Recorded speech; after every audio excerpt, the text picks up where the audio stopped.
Okay, good evening, YouTube. I'm Dr. Wanda. I'm seated this evening with Isaac Ekvosu. Yeah. And we're preparing for the holiday season for Christmas. And we thought it was important to kind of talk about the lessons and burdens that come with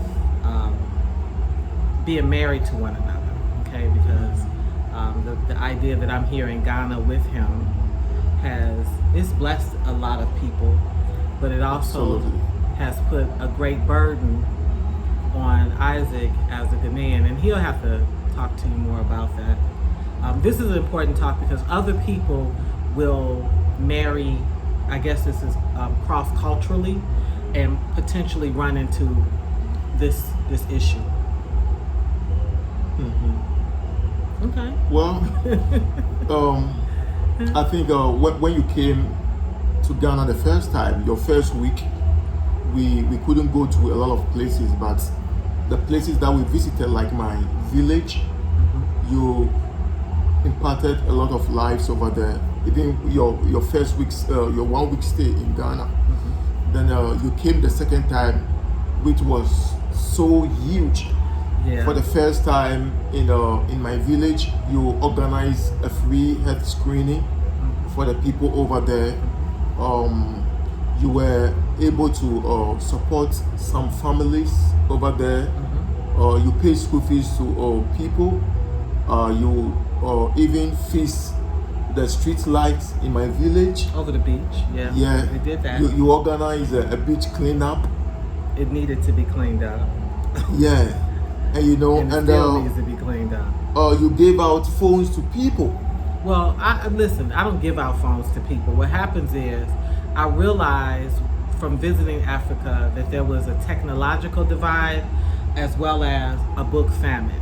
So one of my friends, who actually is Ghanaian, told me, he said, they're always going to be wanting a phone. They're always going to be looking at your phone, wanting a phone. And he said most Africans have that little bitty small Nokia. And so I made it my effort, because I know that the U.S. is very wasteful. When I'm coming to the continent, I'll solicit people. I say, hey, listen, if you don't want your old cell phone and it's in good enough health, give it to me. And the phones that are sort of older or kind of abused, I use those as a donation to schools for their robotics program. So yes, I do bring them, but it's not as if I'm the phone Claus. I'm not the Santa Claus of phones. Yeah, yes. And I remember you launched a library. Yeah, I did. Well, I'm a bibliophile, so that means I read, write, collect, share, and publish books. Yeah. So I love books, and I was very heartbroken to know that, like, yeah, the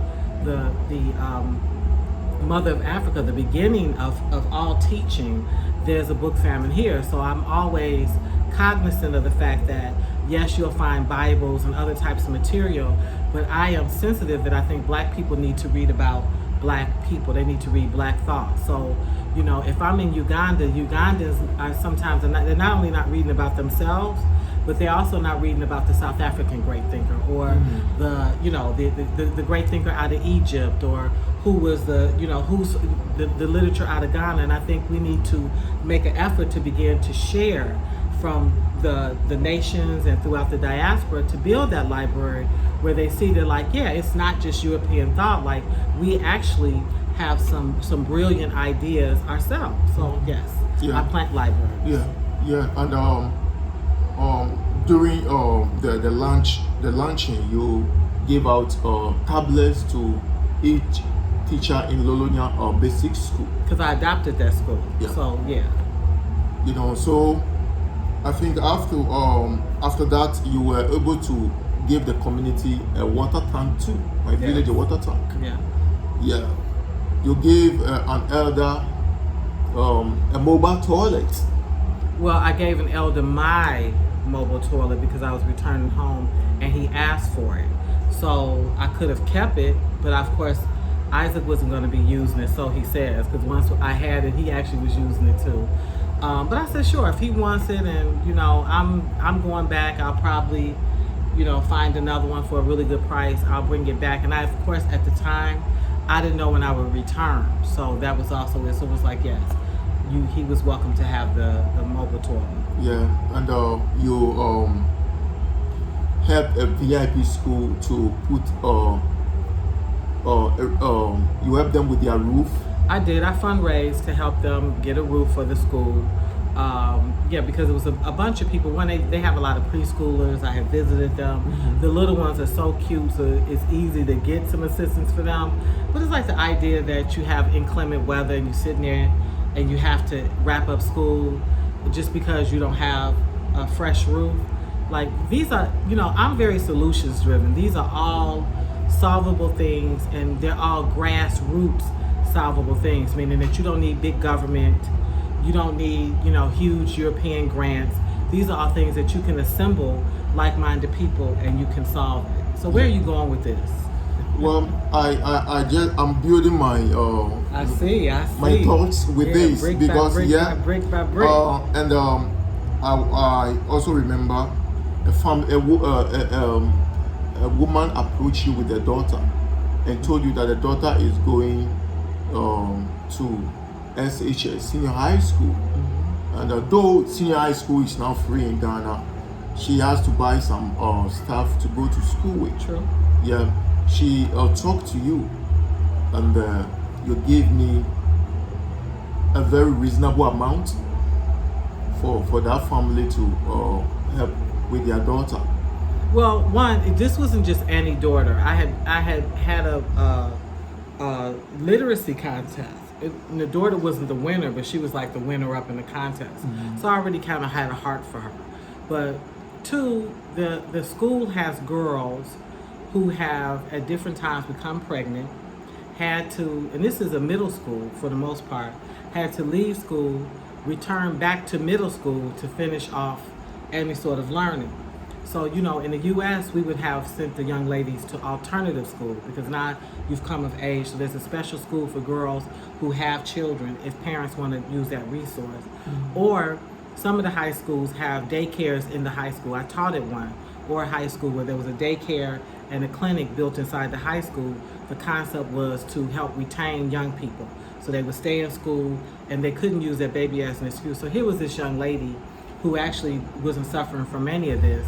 All she had was a shortage of income in order to go on to higher learning. But she had a wish list. The school had given her a list. She needed a mattress. She needed a pillow. Like, it was like little stuff she needed. I gave a percentage of what I would cover from that, and we went from there. Yeah, and you organize a race to read. Yeah, I organized the Leonard Omar Muhammad Race to Read. Same thing, fighting for literacy and fighting for light. You come to the villages and you realize there is a lot of darkness. So when the sun go down, everybody don't have electricity. Some people are working with lanterns or whatever. But how do we solve some of that for young people who want to study? And that's one way to help them study. Yep. So after all this that you have, this is only what you did for my village. His village alone. Yeah, this is all the rest that you did in other places. I don't want to mention them here. Okay. Though I want to concentrate on this one. So after all this, my people assume that, wow, this woman has money. Yes. That's what they thought. So people did their best to get my cell phone number. They have never called me all my life. Some of them even haven't seen me for more than 20 years, because I told you I haven't been to my village for so many years until you came and we have to visit. So afterwards, calls here and there from my people. I had a sister I haven't seen for years. She is married somewhere. She was able to get my number. The calls, anytime they call, they want to check on you first. They come out with their issues. And there was a time you asked me to, during the COVID lockdown, you asked me to send a hand washing basin that you were using. You asked me to send it to them. The moment I got there, like, a lot of people were waiting for me. When I got there, filled the hand washing basin for them. everybody there was expecting something. Do you have phone for me? What are you living with? So like now, it got to a stage, anytime I get there, me coming back is an issue. I got to find a way to like come back. Get in and get out. Because like now, people have seen me as somebody who has resources because of my wife. And yeah, the things that you did for them, they've never seen anybody doing those things all their lives. But the thing is, the frustration is they actually think I'm rich. When what I am is I'm a really good grassroots activist. I'm a basic fundraiser. Like I pick on small projects and I get like-minded people who have an interest. Some that I solicit, most who kind of see the project and it stirs their heart and they get involved. Mm-hmm. I don't ask people to do anything I wouldn't do, so I put my money where my mouth is. I'm a master saver. I do very much take on other jobs. So I'm a professor, but I've driven Uber and Lyft in the U.S. So I've driven cab. I've babysat. I run a sort of a side business where I teach women in the U.S. how to protect their hair by wrapping their hair in beautiful hair wraps and converting cloth. So I do have some hustle. I'm a hustler in the most positive sense of the word. And in my own little way, like a little bit of a master fundraiser, only because I picked the type of projects that everyday people relate to and they're willing to give a sacrificial dime to. But I don't have any money. And so I've become this huge liability. Like, on one hand, I'm a blessing. I've blessed huge blessing. Just abundantly. But then on the other hand, the blessing, something that I was doing naturally for me, which is just caring about community, caring about the people in the community, caring about my husband, caring about academics, has become like this for Isaac. Yeah. And I have seen family members, demanding things from me. And it's like, if I don't respond to them, it's like you have changed, or you've becoming stingy. But they have no idea that I don't have it. No, they don't have any idea he doesn't have it, and they also don't have any idea that they've caused tension between he and I. Exactly. Yeah. Because before I wasn't understanding the level of pressure they were placing on him, and because he was cloaking it, he was hiding some of it. But then it was also getting stressful for me because it felt like, okay, is he in it? Like, is he meeting with them privately to ask for things, or is this coming like spontaneous? Like, what is this? Because in the U.S., my family and friends, unless I married like an NBA player, they never would beg like that. They never would bug like that. They never would nudge like that. So I don't really know how to feel about it. Like, on one hand, I'm here to do a mission. I have a mission. I have something that I've been anointed to do, okay? And so I have to stay true to that.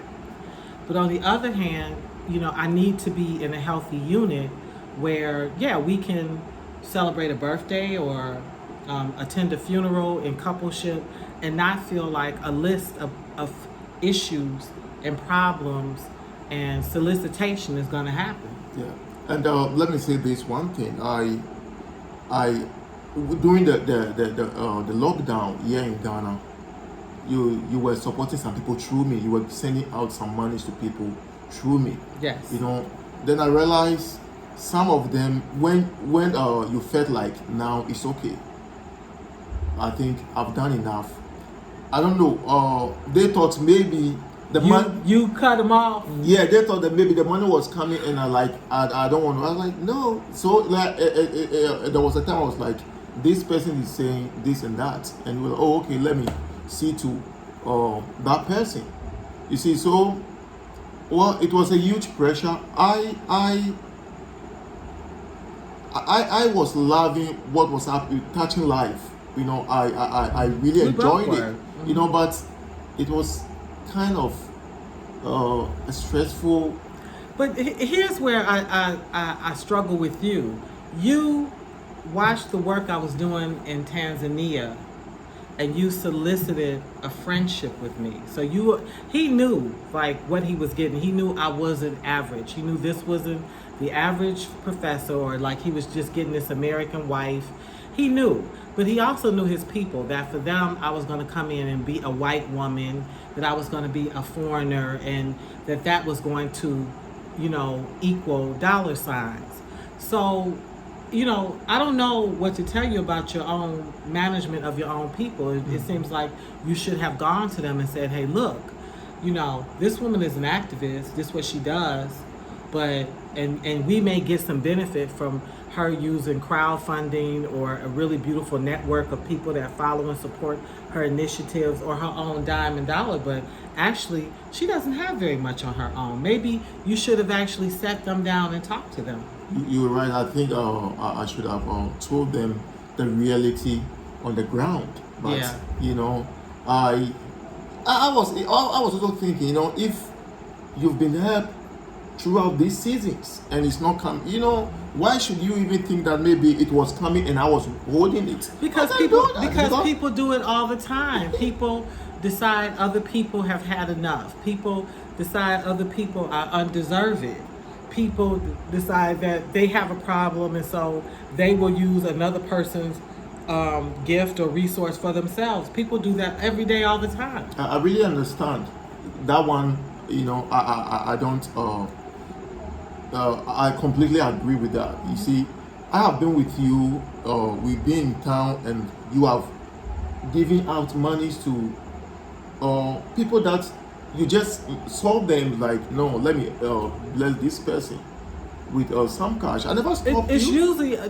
it's usually a little person. That's one. So don't make it seem like it's grown people. It's not. Except for the one time Gia had a heart for. There was a homeless woman with her baby that she was passing, and Gia wanted to give her something, and I said, let her do that. If has her heart opened up to give her 1 or 2 CDs, let her do that. But usually it's like with a little kid. I'll see a little kid and I will bless them. And that's something that just comes from my own culture. Black people bless children. Like they'll, give a kid, he get a good report card, you give him a couple of dollars. He helping carry the groceries, you hand him $1 or 2. Like this is just coming from my own blackness that I do that. A kid, if I'm trying to do something and the kid helps me, and they want a treat, I'll bless them with the treat. Thank you, little one. I really needed you. Good job. But it's not me acting like I'm making it rain on in Ghana. It's never been like that. And but people even observe that and think you're rich. Yeah, there are a lot of times I have thought, that we need certain things for ourselves, but we are rather spending on others. But you see, I don't want to like kind of fight God's he does work. fight God's work.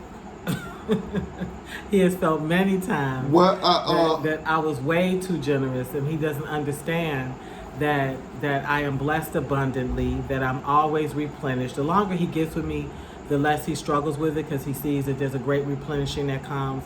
I'm never wanting for really anything. And so, you don't get things with your fist closed. You have to release, and then it can come back to you. So that's something I'm teaching him. But, it's been a hard road with the money piece, because I come from poverty, but my poverty is not Isaac's poverty. Completely. And that's been probably the biggest lesson I've had to learn, that yes, I understand hunger. I understand, parents who are disengaged and, they're not attentive, they don't invest in you. I understand rough roads and communities that are dysfunctional. I get that. But my poverty is not Isaac's poverty, and our mindset in it is very, very different. So part of the reason I loved him was that he was someone that came from poverty, but he wanted something for himself. And so I've known people who didn't have an interest in growing. And so he actually had look, I want to do this. He had a plan. I said, yeah, I like a man with with a plan for his life, and he had a skill that was easy, to see the vision for it, and invest in it. So yeah, I didn't mind that, but I didn't understand that, like, when I attached to him, I attached to all of those people Absolutely. who are still very much still active in their poverty and want relief. And they see it like one of us got relief and he owes the whole bunch something. Yeah. And you see, I told you that when I met you, we talked, and I told you my visions for my people. But I wasn't expecting this to be a huge kind of responsibility this way. He shouldn't have picked me. He shouldn't have told me his visions for his people. Because that was the other reason why I liked him. He actually had a vision for his people. That is it. So a lot of what he wanted to happen with his people happened through the wife. But I'm still a liability to him. The mere fact that he's with the wife, there's an expectation that he has some money, that he can pay for things and do all these great things that honestly Isaac can't do. Wanda can't really even do, except within reason.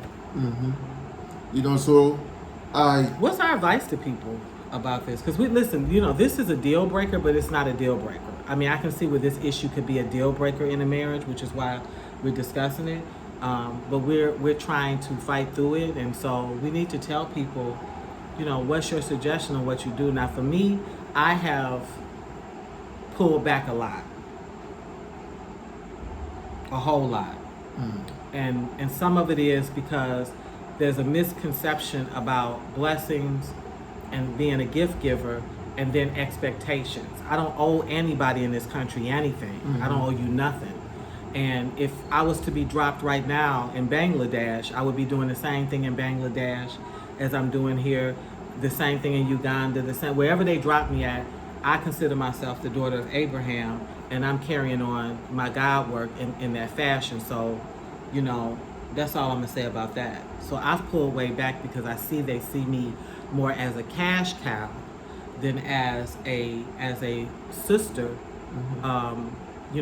that's come to the aid of my husband and therefore my brothers and sisters to uplift that area. So since I'm a cash cow, I've had to pull back. Yeah, because a friend once told me, like, when I met your wife, I had a huge expectations. I don't want to go deep into that, but that really said a lot to me. Like, he wasn't the only person. Oh no. Yeah, he wasn't the only person. There are some people who I could see that they have kind of distanced themselves away because they were expecting, something from me, and it never happened.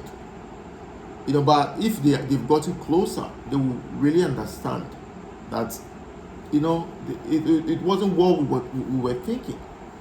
It can't happen that way because I move in the spirit. Yeah, so, people don't know. And to be honest with you, I see it all the time. Family members, without any provocation, like, they've completely distanced themselves from me. But I really don't care, though. Like, they thought, your wife is from the U.S., you live in Ghana in this situation, your wife is from the U.S., your wife is a doctor who teaches in the university. They were expecting something huge. But they really don't know what is happening on the ground. You see? I see. I'm living it. I more than see. I'm living it. Yeah. What do you advise?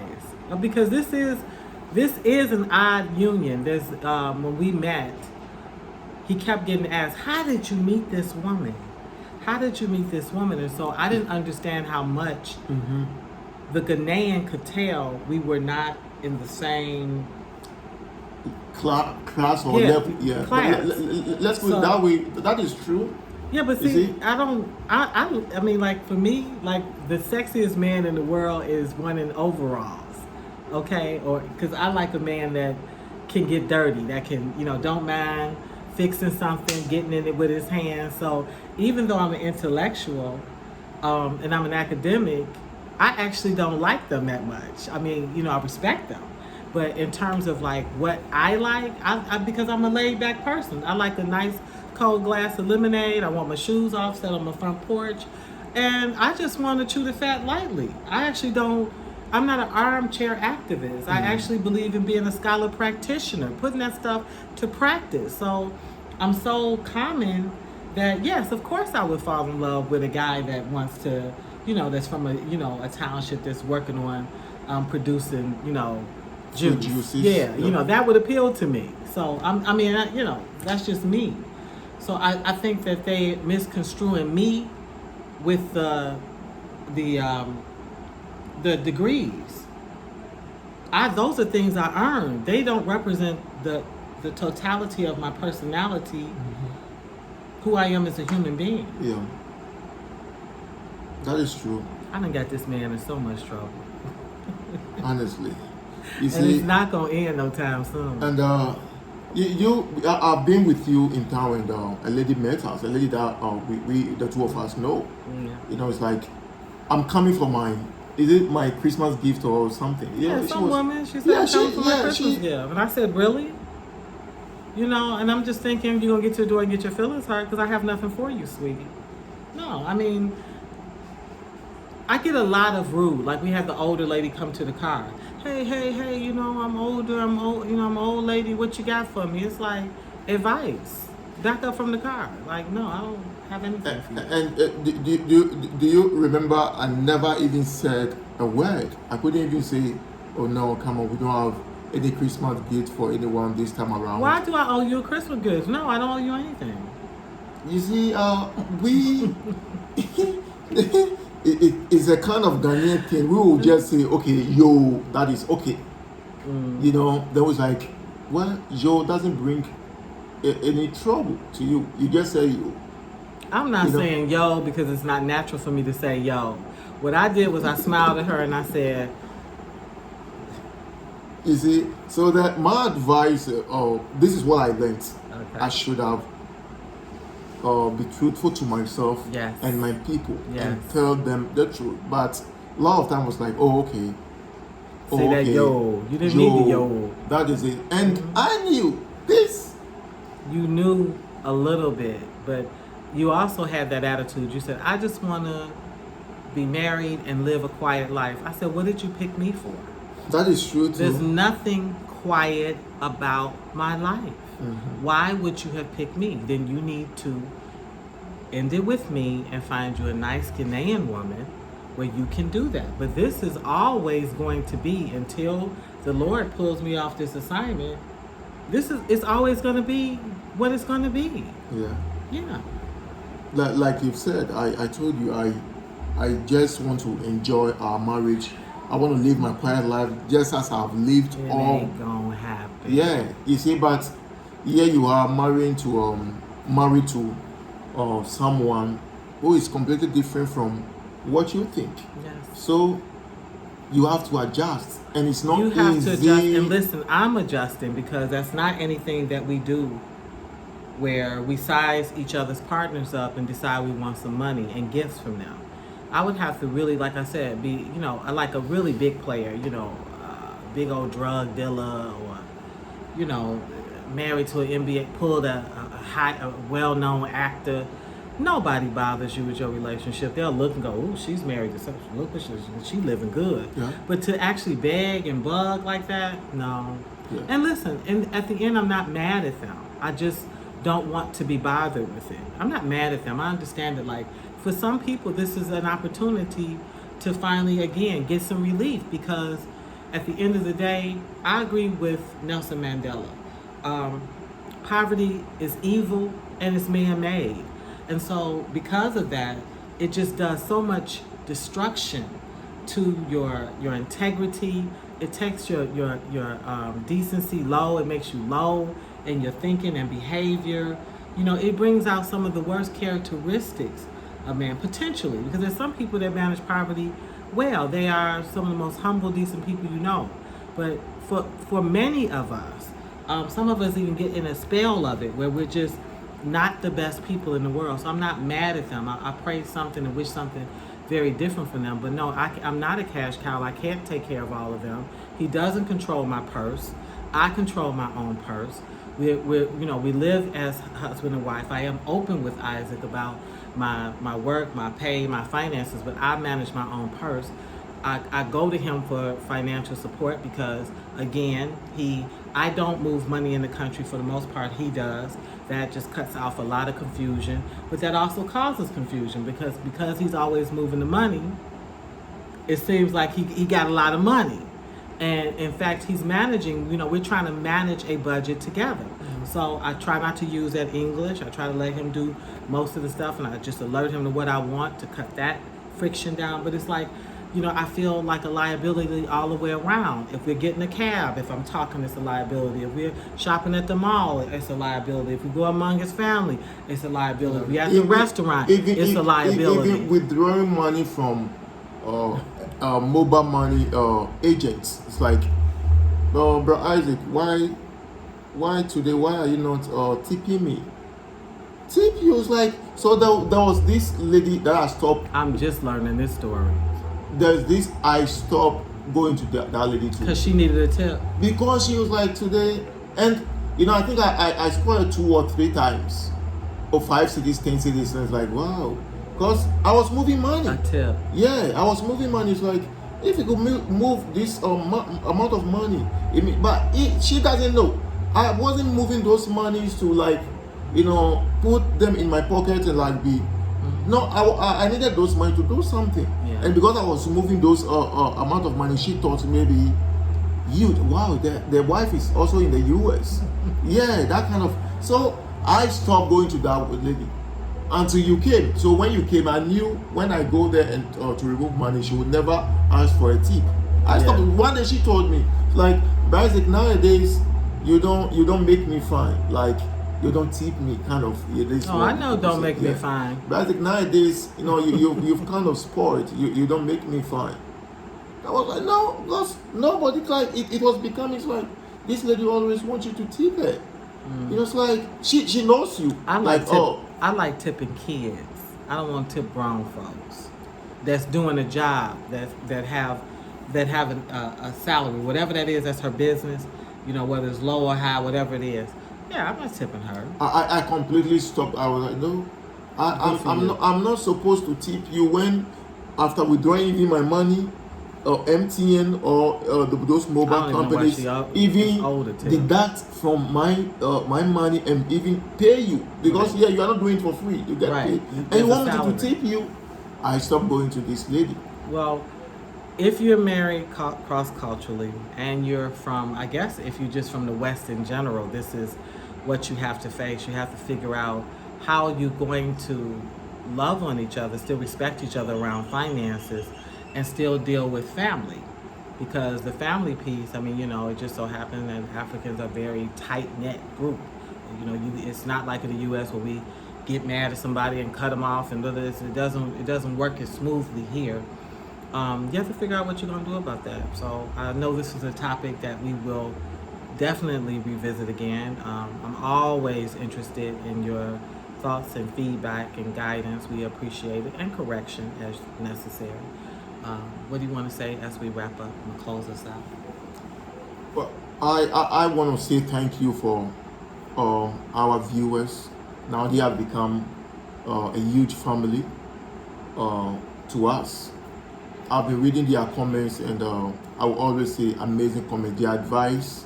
And I've read a lot of comments when we had our last show, and it was very, very amazing. I've read all the messages.